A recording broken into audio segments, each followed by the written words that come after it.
We will get started. Hi, my name is Dr. Rachel Bond. I am the System Director for the Women's Heart Health Program at Dignity Health in Arizona, and I also sit on the Board of Directors for the American Heart Association for Greater Phoenix. Today, I'm going to be touching upon 7 simple steps to maintain a heart and brain health. So before we actually delve into those steps, it's important for us to really talk about why we're even acknowledging both heart and brain disease.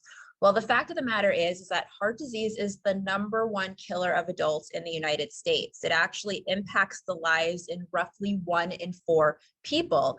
And I want to pause for a second to acknowledge that this is for both men and women. What we are noticing, however, is that many of the treatment modalities are not necessarily as aggressively provided to females as they are to men. And we also know that there are disparities when it comes to race as well as ethnicity.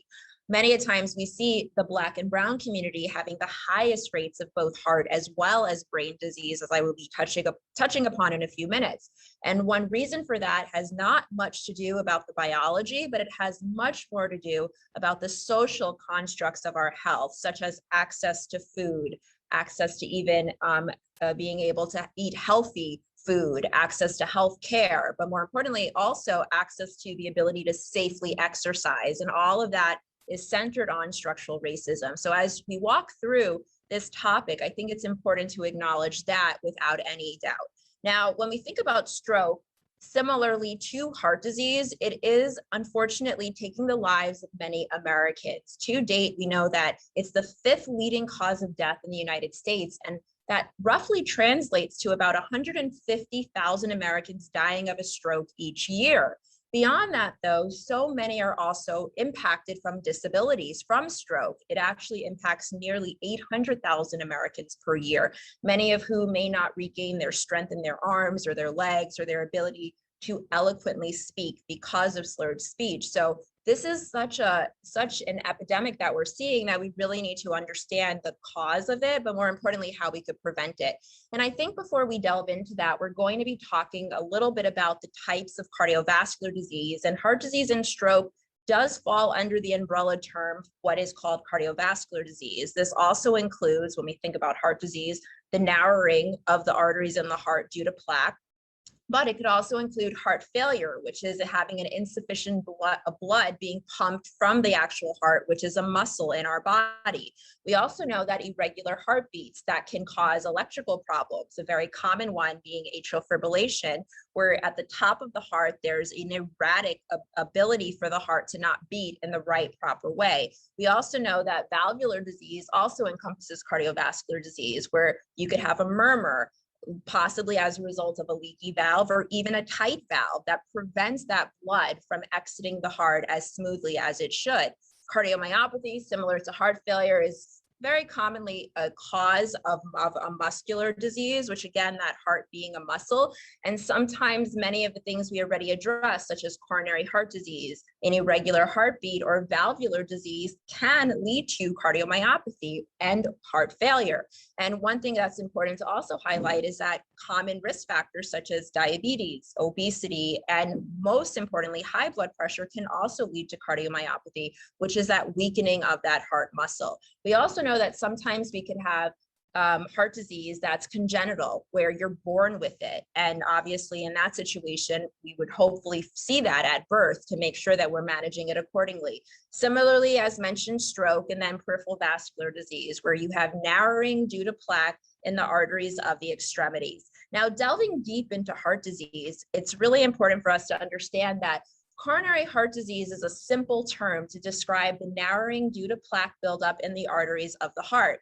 Things that once that narrowing develops that it can lead to is something called stable angina. Angina meaning chest pain. What that implies is that you can have symptoms when you're exerting yourself, symptoms when you're very emotional that brings on chest pain. And then that chest pain goes away once you remove that exertion, when you remove that emotion. And the stability of it is in the sense that we already know that you have coronary heart disease. So it's not something new. It's not something that you haven't encountered before. When you have those same exact symptoms without a known diagnosis of coronary heart disease, meaning that they're new, that's where that unstable nature comes into play. And when you have plaque that's unstable, if you don't catch that earlier as you should, very commonly it can become unstable and rupture and lead to a heart attack. And that's really what we're trying to avoid.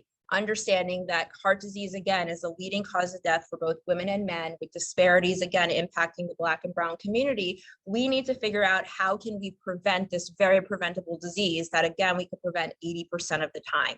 Well, first step is understanding how heart attacks usually present. So what are the signs and symptoms? So classically, as I mentioned, you typically have pain. That pain in the typical situation would be right in the center of your chest, that occurs when you exert yourself, that goes away after rest, or maybe after you're given what we call a nitroglycerin, which is a medicine that they put under the tongue if you're experiencing pain and you go to the emergency room and they think you're having a heart event. However, we know that there are other more accompanying symptoms like lightheadedness that could also be a sign that you may be having a heart event, maybe jaw pain, neck pain, back pain, possibly even discomfort or pain in your shoulder blades, maybe even shortness of breath. We also know that fatigue commonly can also be a sign for heart disease. And I think this is a really important time for us to ask a question. In addition to the classic warning signs of a heart attack, such as chest pain that we always think about and we always see in movies where they're clutching the center of their chest, what heart attack warning signs are seen more in women? So all of those other symptoms I mentioned, the shortness of breath, the nausea, the feeling like you're going to vomit, the heartburn, the back or jaw pain, the dizziness, as well as fatigue. And I really emphasize fatigue because, again, it's something that we don't think potentially could be a sign or a red flag for us if there's something going on with your heart. And it's important to acknowledge that many of these accompanying symptoms, yes, they occur both in men and women, but they disproportionately occur many a times more in women, and unfortunately lead to delays in care. Well, what about brain disease? So again, we're focusing on both heart and brain health. Well, we know that every 45 seconds, an American has a stroke. And we also know that receiving treatment ideally within 60 minutes can save one's life. And this is a really wonderful acronym that was created for you to best understand what are the signs and symptoms of a stroke. As we know, stroke is an emergency. So B fast is what we call it. B stands for balance loss. Maybe you're unstable on your feet. And again, these are new symptoms that really would make you be triggered to say, am I having a stroke? E stands for eyesight changes, blurry vision possibly, or the loss of vision even more impactfully. F stands for face weakness, or like a facial droop, where you may notice one side of your face is not necessarily as symmetric with the other. A stands for arm weakness. However, we know that all extremities can unfortunately be compromised when it comes to a stroke. So really weakness in your upper arms, your lower arms, that could be a sign that you're having a stroke. S stands for speech difficulty, where you may be slurring your speech, and T stands for time. Just like heart disease, we know that we like to use the phrase heart muscle is time. The same goes for a stroke, where time is brain. And the reason is that the sooner we're able to figure out what the cause of your stroke is, and if that cause is due to a blockage in an artery in your neck or an artery in your brain, and the sooner we're able to fix that with management, the better off it will be, because then we'll really avoid these possible signs and symptoms that we're seeing. Now, I do think it's important to acknowledge that just like heart disease, women may present differently in the sense of a stroke with more accompanying symptoms. So what do they share with men? That includes the face drooping, the arm weakness, the speech difficulty, the vision problems, the trouble walking, the severe headaches, but women more times than not may have general weakness. They may have disorientation and confusion, or even memory problems. They may have fatigue, nausea, or vomiting. So very similar symptoms to that of a blocked artery in your heart, but something that I do think is important for our women out there to understand, that these could still, if new, be signs or symptoms of a heart-related condition. Now, one thing that I think is also furthermore important for us to acknowledge as I advance the slides is what the risk factors for heart and brain disease are. And we're going to walk through right now the common hereditary and physical risk factors for heart disease. So what are the things we can't change? What are the things we don't have control over? Well, age. We know that as one gets older, our risk for both heart and brain disease increase. Our risk for cardiovascular disease increases. So really any male above the age of 45, any female above the age of 55. We also know that having a family history a first-degree relative, that for specifically a female before the age of 55, or for a male before the age of 55, I'm sorry, a male before the age of 55, a female before the age of 65 is a risk factor for cardiovascular disease as well. Race and biological sex being risk factors as well, as I highlighted, the Black and Brown community having really the highest rates for both cardiovascular disease, as well as risk factors, which we'll talk about. So what are those risk factors? The things we have control over. And it's these risk factors that make heart disease as well as brain disease 80% of the time preventable.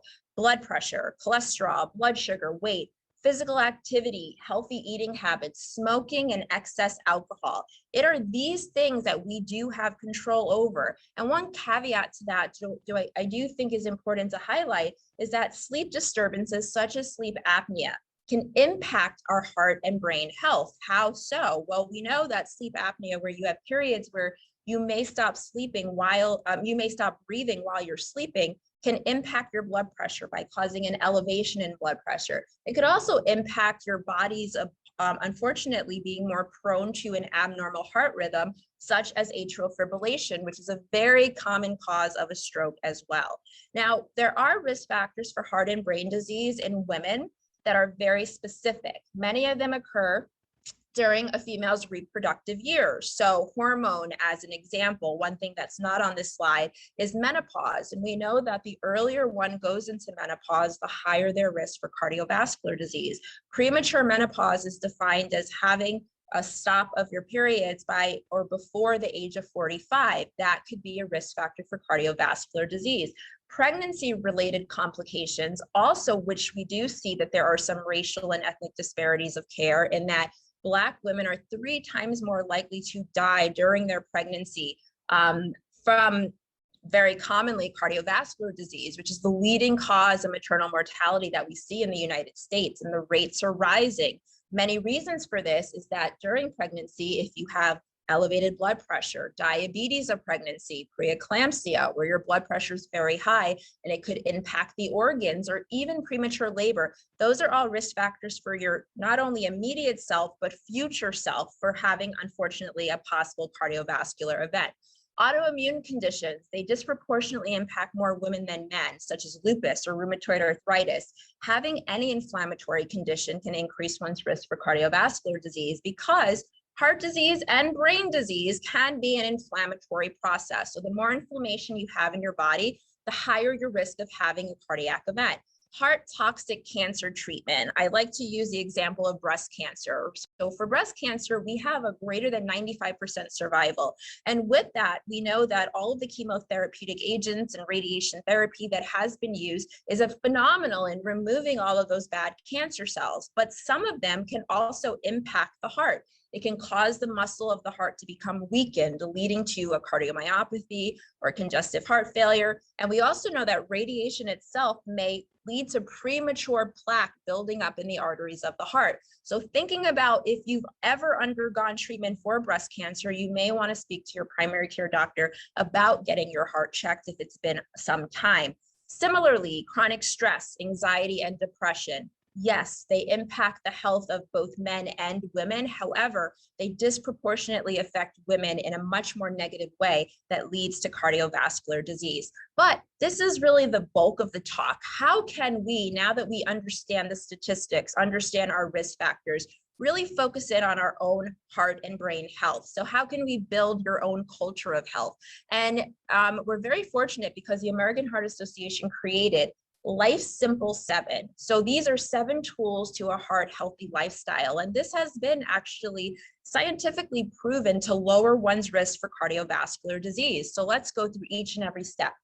So the first step is don't smoke. We know that quitting smoking has immediate health benefits. In only 20 minutes after quitting, your blood pressure and heart rate recover from the cigarette-induced spike. It's important to acknowledge also that there are some disparities when it comes to even the use of cigarettes. So as an example, disparities, gender, let's just use that as an example. We know that a female who smokes the same number of cigarettes for the same duration of time as their male counterpart actually has a 25% higher risk of having a cardiac event. So thinking about those disparities and targeting our most vulnerable patient populations we really need to say, let's put that cigarette down, because even after 20 minutes of quitting, you're actually going to drop your blood pressure and your heart rate, and you're going to recover that cigarette-induced spike. Beyond that, we know that after a year of quitting cigarettes, you actually go to the same risk as somebody who may not have smoked their entire life. So don't think just because you smoked,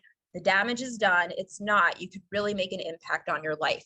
We want to also think about eating better. So we want to eat more healthier foods. So fruits and vegetables, whole grains, low-fat dairy products, skinless poultry and fish. We want to have nuts and legumes, non-tropical vegetable oils, and lean meats. We also want to have less saturated fat, trans fat in particular, many of which comes from fast food locations, sodium, which is salt, fatty red meat, sweets, sugary drinks as well. We want to get active. The American Heart Association recommends doing at least 150 minutes per week of moderate activity. What does that equal? That means walking. So walking at a fast pace actually is a good form of moderate activity. So I like to tell many of my patients that we shouldn't have excuses, because we live in the state of Arizona. We should find areas where we can walk and go out. 75 minutes of vigorous activity may also be recommended if you would prefer to do a vigorous exercise as opposed to a moderate leisure exercise, or doing a combination of both is recommended as well. In addition, 2 days per week of moderate to high intensity muscle strengthening activity can lead to a heart health. And this is regardless. Adults should move more and sit less throughout the day. We like to think of sitting as the new smoking, in the sense that it is the greatest risk factor right now to developing obesity, diabetes, high blood pressure. So let's try to get up and move as much as we can. That leads us to weight. So knowing what your body mass index is going to be important. This means that we really want to strive for your weight and your height, and making sure that your weight is proper for your height to be less than 25, which is optimal for cardiovascular health. The weight loss plan would reduce calories in by keeping a food journal, see when you eat, what you eat, and why you eat, actually. And then more importantly, not only reduce calories in, we want to increase calories out. And that's where that exercise and physical activity comes into play. Managing your blood pressure also is going to be important. And it's important for you to understand what blood pressure is. That's the force of blood against the walls of the arteries. The top number, called the systolic blood pressure, is pressure when your heart beats. The bottom number, which is diastolic, is pressure when your heart relaxes. And hypertension, which is high blood pressure, is the number one risk factor for heart disease and stroke. We actually know that it does similarly disproportionately affect the Black and Brown community. And we're seeing that at younger and younger ages, the Black and Brown communities are actually having a diagnosis even during childhood. High blood pressure, as a result, is not only the number one risk factor for heart disease, but it's unfortunately a silent killer, because many a times we may not be presenting with symptoms of it until it's too late, such as a stroke or a heart attack. About 50% of adults do have high blood pressure in the United States of America. And as I mentioned, there is a disproportionately higher rate in the Black and Brown community. It's important for you to know what high blood pressure is. The only way to figure that out is to know what a normal blood pressure should be. So we should be aiming for less than 120 and less than 80. Anything elevated is between 120 to 129 and less than 80. High blood pressure is defined as 130 to 139 to 80 to 89. And then we have another stage of high blood pressure, which is called stage 2, where that's a reading above 140 over 90. Overall, if you're having numbers even above 120 over 80, it's important for you to speak to your primary care physician, because many a times lifestyle changes can help you to control the blood pressure. Sometimes we may need medications, but that's for you to decide with your primary care physician. Cholesterol, similarly, another very common modifiable risk factor. Some cholesterol is important for good health, but too much cholesterol in our body is not. And we know that with cholesterol, when you have too much, it leads to a buildup in the arteries in your brain, arteries in your heart, leading to a stroke as well as heart disease. We know that when we think about cholesterol, it's important for you to understand what encompasses that cholesterol panel when you're getting your blood work looked at. So your LDL, or your lousy, as we call it, cholesterol, or your bad cholesterol, is something you want to be as low as possible. Your HDL, or your healthy cholesterol is something we want to be as high as possible. And then you have your triglycerides, which are the most common types of fat in your body. These numbers that we really should be aiming for include a total cholesterol less than 200, a bad cholesterol under 100, a good cholesterol above 50 for men or above 60 for women,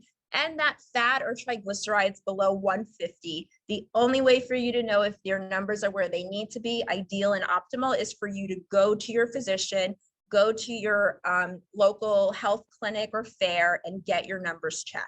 I would recommend definitely on an annual basis for all adults that you're getting your blood pressure, your blood sugar, and your cholesterol checked. And it may actually come to a point where you need to do it beyond annually, depending on what the results are. So reducing blood sugar. So we know you can also become resistant to insulin. Insulin helps us really to remove sugars from our body, or your body actually may stop making insulin altogether. And this is called diabetes.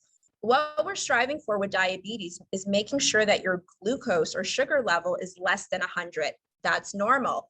When you have a sugar level between 100 to 125, you're borderline or pre-diabetic.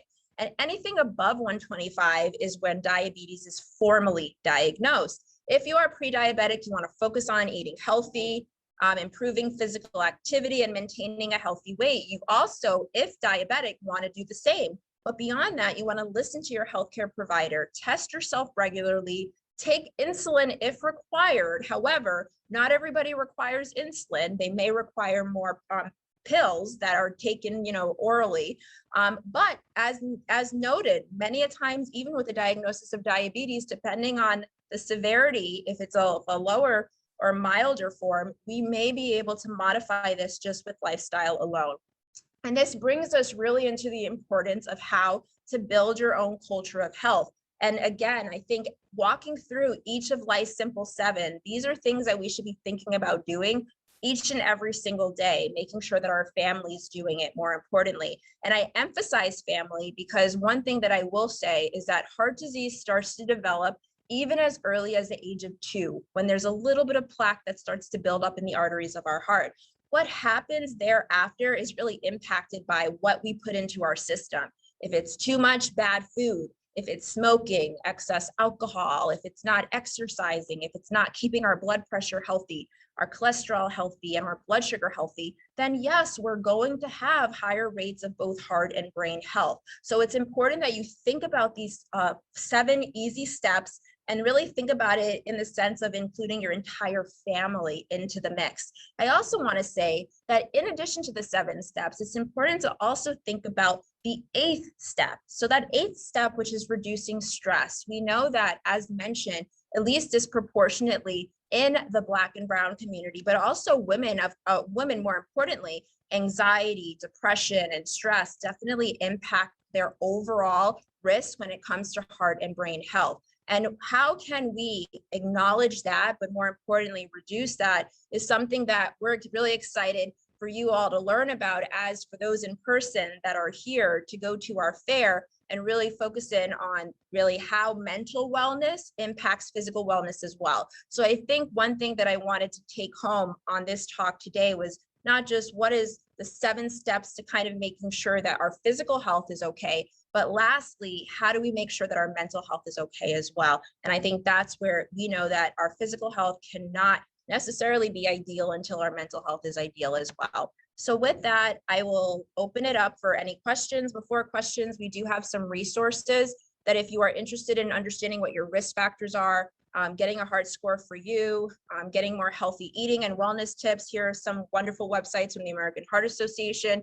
There are also tons of free recipes, including videos and information about moving more as well. So, and lastly, learning about your blood pressure. So with that, I'm gonna open it up to any questions that that the audience may have. And if there are none, I will end at this point, and I look forward to hearing the rest of my colleagues.